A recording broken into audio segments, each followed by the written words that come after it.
Washington, February 12. U.S. military fighter jets shot down an octagonal object over Lake Huron, the Pentagon said.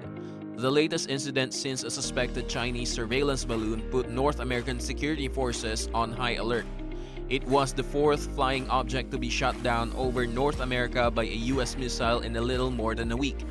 China's foreign ministry said it had no information on the latest three flying objects shot down by the United States. U.S. Air Force General Glen VanHerck, who is tasked with safeguarding U.S. airspace, told reporters that the military has not been able to identify what the three most recent objects are, how they stay aloft, or where they are coming from. "We're calling them objects, not balloons, for a reason," VanHerck, head of North American Aerospace Defense Command or NORAD and Northern Command, said. VanHerck said he would not rule out aliens or any other explanation. "I'll let the intel community and the counterintelligence community figure that out," he said. Another defense official, speaking on condition of anonymity, subsequently said the military had not seen any evidence that the objects were extraterrestrial. On President Joe Biden's order, a U.S. F-16 fighter shot down the object at 2:42 p.m. local time over Lake Huron on the U.S.-Canada border. Pentagon spokesperson Brigadier General Patrick Ryder said in an official statement, "Though it did not pose a military threat, the object could have potentially interfered with domestic air traffic as it was traveling at 20,000 feet or 6,100 meters, and it might have had surveillance capabilities," Ryder said. Little is known about the object, except that it was described by Canada's defense ministers Anita Anand as being cylindrical in shape.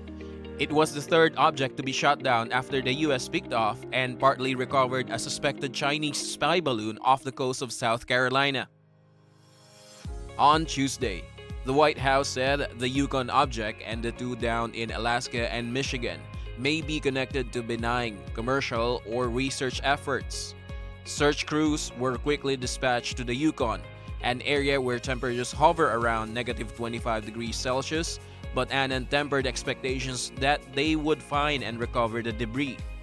"The terrain is extremely rugged, it is extremely remote," she told reporters.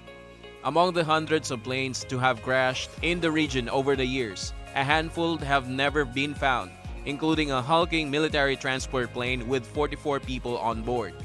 The disappearance of an American Douglas C-54 Skymaster plane in 1950 prompted one of the largest recovery missions ever conducted on North American continent. But 70 years later, not a single trace of the plane has ever been located. By chance, military exercises were planned in the area, so nearly 7,000 soldiers joined in the search. More than 80 large planes flew missions to scour the landscape, and to no avail. But David Downing, the head of the Yukon Civil Air Search and Rescue Association, said that there had been important changes in the years since the Skymaster vanished. "There's a huge fundamental difference. The Air Force are now experts at searching. They really know what they're doing. They know what works. They know what doesn't work," he said. "The approach used to be throwing more planes and more people at it. But now, they have 7 decades of experience and better equipment." The Canadian Air Force has sent a number of planes, including a Hercules search and rescue plane as well as 2 smaller Twin Otter planes and helicopters, aircraft that can fly low and slow. He said it likely fell into Canadian waters. The incident raised questions about the spate of unusual objects that appeared over North American skies in recent weeks and raised tensions with China. "We need the facts about where they are originating from, and what their purpose is, and why their frequency is increasing," said U.S. Representative Debbie Dingell, one of several Michigan lawmakers who applauded the military for downing the object. U.S. officials identified the first object as Chinese surveillance balloon and shot it down off the coast of South Carolina on February 4. On Friday, a second object was shot down over sea ice near Dead Horse, Alaska, and a third object was destroyed over Canada's Yukon on Saturday, with investigators still hunting for the wreckage. "The security of citizens is our top priority, and that's why I made the decision to have that unidentified object shot down," Prime Minister Justin Trudeau told reporters on Sunday.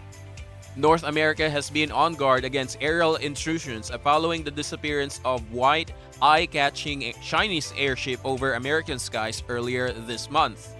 That 200-foot tall or 60-meter-high balloon, which Americans have accused Beijing of using to spy on the United States, caused an international incident, leading Secretary of State Antony Blinken to call off a planned trip to China only hours before he was set to depart. Pentagon officials say they have been scrutinizing radar more closely since then. Surveillance fears appear to have U.S. officials on high alert. Twice in 24 hours, U.S. officials closed airspace only to reopen it swiftly. The Federal Aviation Administration briefly closed airspace above Lake Michigan. The U.S. military scrambled fighter jets in Montana to investigate a radar anomaly there. China denies the first balloon was being used for surveillance and says it was a civilian research craft. It condemned the United States for shooting it down off the coast of South Carolina last Saturday. U.S. Senate Majority Leader Chuck Schumer told U.S. broadcaster ABC that U.S. officials think of the latest objects were smaller balloons than the original one. The White House said only that the recently downed objects did not closely resemble the Chinese balloon, echoing Schumer's description of them as much smaller. "We will not definitely characterize them until we recover the debris, which we are working on," a spokesperson said. Debris in remote locale. Canada's military and police, alongside their U.S. counterparts, are searching the unforgiving landscape in midwinter for a mysterious object shot down on 10th of February by a fighter plane. What hasn't changed, however, is the immensely difficult terrain and search conditions.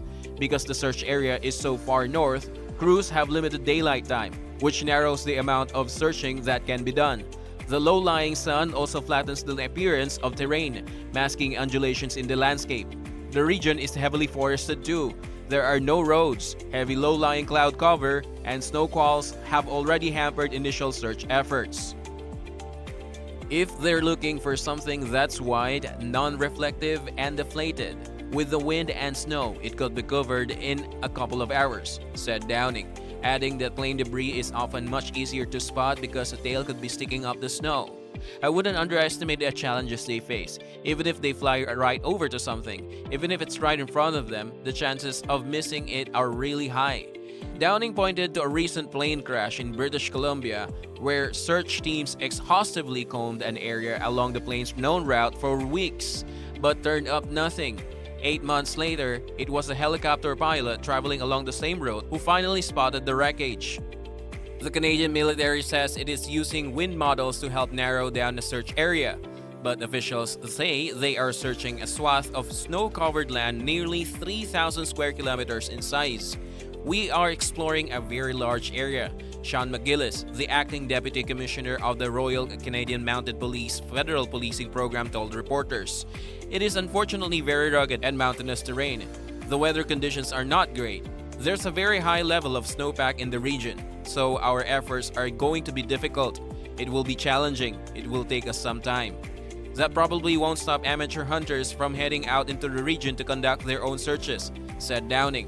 "Depending on what happens, I'm sure there will be a wild group of both technically efficient treasure hunters and a few running around with tinfoil hats on their heads," he said. "There's probably a few people already out there on snowmobiles starting to search." The military is also sending experts with experience in handling hazardous materials, including those with chemical, biological, and radiological backgrounds, said McGillis, largely because the search teams know little about the downed object. Despite significant advances in technology aiding the search crews, nature remains the biggest foe. "I'd be surprised if they find anything," said Downing. "Their task is very, very daunting, and I